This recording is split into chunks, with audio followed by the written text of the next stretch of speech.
আসসালামু আলাইকুম, আমি জহিরুল ইসলাম ডেনোভো লজের পক্ষ থেকে আপনাদের সবাইকে আজকে নতুন ভিডিওতে স্বাগত জানাচ্ছি। আজকে আমরা এভিডেন্স অ্যাক্টের কনফেশন পার্ট নিয়ে আলোচনা করব। আমরা যে সিরিজটা করছিলাম 6টা পার্টের অ্যাডমিশন এবং কনফেশনের 15টা ধারা নিয়ে, তার আজকে পঞ্চম ভিডিও, মানে পঞ্চম পার্ট আজকে আলোচনা করব আমরা। তো এর আগে আমরা অলরেডি 4টা ভিডিও আপলোড করেছি, আপনারা ওই ভিডিওগুলো অবশ্যই দেখবেন। আপনাদের খুঁজে পাওয়ার সুবিধার্থে আমরা এটা ডেসক্রিপশন বক্সে, আই বাটনে এবং আমাদের ইউটিউব চ্যানেলের কমেন্ট বক্সে এই ভিডিওর নিচে আপনারা যদি দেখেন তাহলে পেয়ে যাবেন। তো ওইখান থেকে আপনারা মোটামুটি শুরু থেকে অ্যাডমিশন আর কনফিউশন বোঝার জন্য শুরু থেকে আলোচনাটা আপনারা দেখবেন, অনুরোধ রইল। তো আজকে আমরা আলোচনা করব 25, 26 আর 27 এই 3টা সেকশন নিয়ে।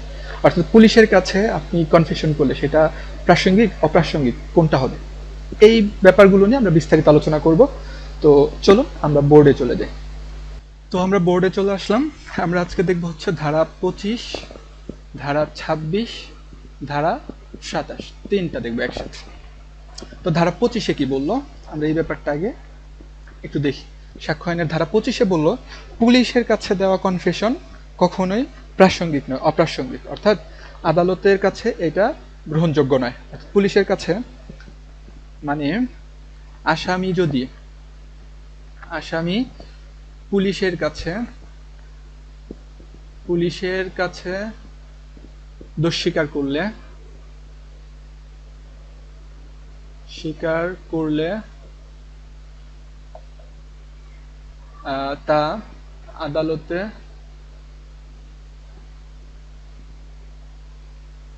সাক্ষ্য হিসেবে অপ্রাসঙ্গিক।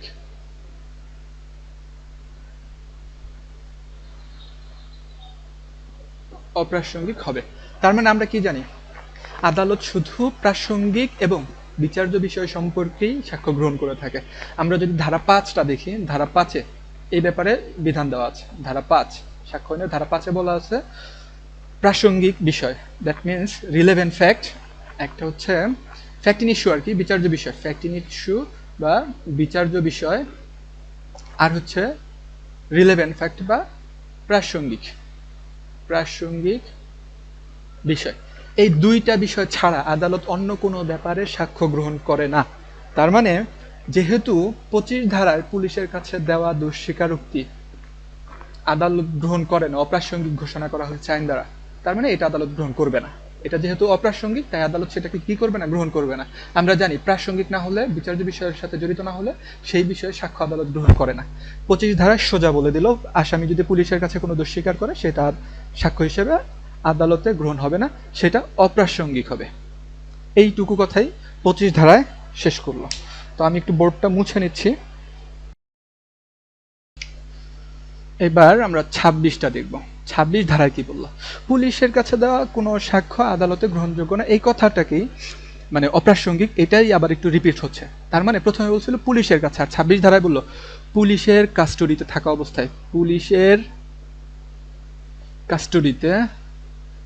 অবস্থায়, দ্যাট মিনস হেফাজতে থাকা অবস্থায় আসামি কর্তৃক পুলিশের কাছে দোষ স্বীকার আদালতে সাক্ষ্য হিসেবে অপ্রাসঙ্গিক। তার মানে 26 ধারাতে বলল আদালত মানে পুলিশের কাস্টডিতে থাকা অবস্থায় যদি আসামি কোনো দোষ স্বীকার করে তাহলে সেটা অপ্রাসঙ্গিক। তবে এখানে দিয়ে আরেকটা কথা বললো, এখানে যদি ম্যাজিস্ট্রেটের কাছে, তার মানে ম্যাজিস্ট্রেটের কাছে যদি কোনো দোষ স্বীকার করে, ম্যাজিস্ট্রেটের কাছে দোষ স্বীকার করলে সেটা প্রাসঙ্গিক। তার মানে 26 ধারায় 2টা ব্যাপার বললো। প্রথমে বললো সাক্ষ্য মানে পুলিশের হেফাজতে থাকা অবস্থায় আসামি কর্তৃক প্রদত্ত দোষ স্বীকারোক্তি আদালত তার বিরুদ্ধে সাক্ষ্য হিসেবে গ্রহণ করবে না, এটা অপ্রাসঙ্গিক। তার মানে তার বিরুদ্ধে ব্যবহার করা যাবে না পুলিশের কাস্টডিতে থাকা অবস্থায় প্রাপ্ত দোষ স্বীকারোক্তি। তবে পুলিশের হেফাজতে থাকা অবস্থায় ম্যাজিস্ট্রেটের কাছে যদি আসামি কোনো দোষ স্বীকার করে, তাহলে ওইটা আদালতে সাক্ষ্য হিসেবে প্রাসঙ্গিক, ওইটা আদালত গ্রহণ করবে। ঠিক আছে, তাহলে 25-এ দেখলাম গ্রহণ করবে না কোনোভাবেই।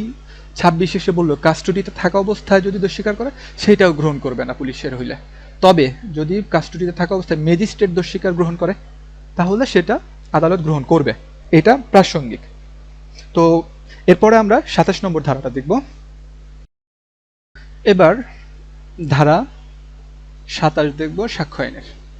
এইখানে কি বললো, আমরা 25-এ দেখছি পুলিশের কাছে দেওয়া কোনো দোষ স্বীকারোক্তি আদালতে সাক্ষ্য হিসেবে গ্রহণযোগ্য হবে না, কারণ হচ্ছে সেটা অপ্রাসঙ্গিক।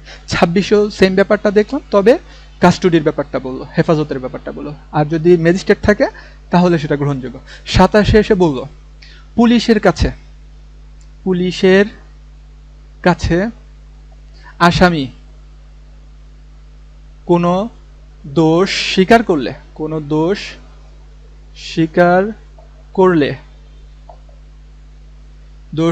করলে সেই দোষ স্বীকারের তথ্যের উপর ভিত্তি করে যদি কোনো আলামত পাওয়া যায়, তাহলে উক্ত অংশটুকু প্রাসঙ্গিক। তার মানে 27 ধারায় বললো পুলিশের কাছে আসামি যে দোষ স্বীকারোক্তিটা দেয়, ওই দোষ স্বীকারোক্তির উপর ভিত্তি করে যদি কোনো আলামত পাওয়া যায়, তাহলে ওই দোষ স্বীকারোক্তির ততটুকু অংশই, যতটুকু তথ্যের ভিত্তিতে আলামত পাওয়া গেছে, ওইটুকু আদালত সাক্ষ্য হিসেবে গ্রহণ করবে, ওইটা প্রাসঙ্গিক হবে। তার মানে আলামত বলতে কি, মনে করেন কবির একটা মার্ডার করলো, এই মার্ডার করার পরে সে পুলিশের কাছে স্টেটমেন্ট দিল যে আমি লাশটা অমুক জায়গায় মানে মাটি চাপা দিয়ে রেখেছে। আবার বলল তাকে যে খুন করেছিলাম ওই খুনের অস্ত্র, দ্যাট মিনস ছুরি হইতে পারে, এই ছুরিটা লাশের পাশে একটা গর্তে লুকিয়ে রেখেছে। পুলিশ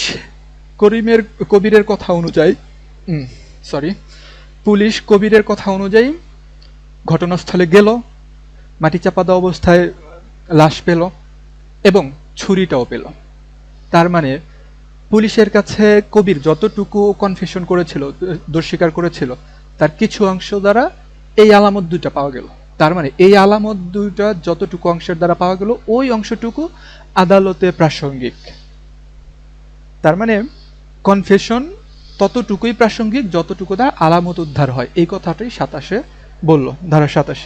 তো আজকে মোটামুটি এতটুকুই ছিল আলোচনা। আমি পুরো 3টা ধারা একটু সামারি করে দিচ্ছি।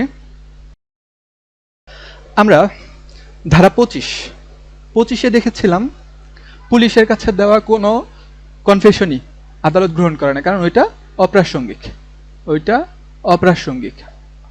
আচ্ছা, একটা প্রশ্ন, পুলিশ বলতে এখানে কাদেরকে বোঝানো হচ্ছে? পুলিশ বলতে র্যাব, তারপরে সিআইডি, নর্মাল যে পুলিশ আছে এগুলো সব, RAB, police, CID, DB, SB, এগুলো সবকেই পুলিশ হিসেবে বলা হচ্ছে, কারণ পুলিশেরই শাখা প্রশাখা সিআইডি, র্যাব এগুলো। তো আশা করি 25 বোঝা গেল। এবার 26 ধারায় কি বললো? 26 ধারায় বললো পুলিশের কাস্টডিতে থাকা অবস্থায় আসামি যদি কোনো দোষ স্বীকার করে, তাহলে সেটাও অপ্রাসঙ্গিক, তবে ম্যাজিস্ট্রেটের কাছে যদি করে ওইটুকু আবার প্রাসঙ্গিক। এবার 27 ধারা আমরা কি পড়লাম? পুলিশের কাছে দেওয়া কনফেশনের যতটুকু অংশ দ্বারা কোনো আলামত খুঁজে পাওয়া যায়, ততটুকু অংশ প্রাসঙ্গিক।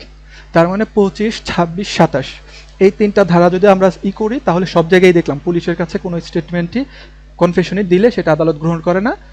যদি আলামত পাওয়া যায় তাহলে ওইটুকু অংশ গ্রহণ করে, আর কাস্টডিতে থাকা অবস্থায় ম্যাজিস্ট্রেট গেলে ম্যাজিস্ট্রেট যদি কনফেশন গ্রহণ করে তাহলে সেটা আদালত গ্রহণ করে, এর বাহিরে আর করে না। তো এই ছিল আজকে আমাদের আলোচনা। আমাদের পরবর্তী video, that means admission confession, এটার পার্টের লাস্ট ভিডিও 6 নম্বর ভিডিও দেখার আমন্ত্রণ জানিয়ে এবং পূর্বের ভিডিওগুলো সহ যেন আপনারা দেখতে পারেন সেই ব্যাপারটা মনে করিয়ে দিয়ে আজকের মতো এখানেই বিদায় নিচ্ছি। আমি জহিরুল ইসলাম। আল্লাহ হাফেজ।